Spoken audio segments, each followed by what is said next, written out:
then they could go into the world with an open heart. And when they have an open heart and they're without judgment and they love without condition, without expectation, they then open up this authentic version of themselves and they speak their truth, and they speak from a place of love and a place of grounded sincerity. And when they do that, their intuition begins to open up.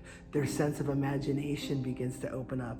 Their ability to connect with the world around them begins to open up and be without barrier and without fear and anger, frustration and judgment. And they have a healthy, well-adjusted way of looking at the world. And when they're able to do that, they thrive. And when they thrive as individuals, they thrive in community, in a collective nature. And then the world is a better place. We start with our children as the individual, and they bring it to the world. It's a beautiful thing.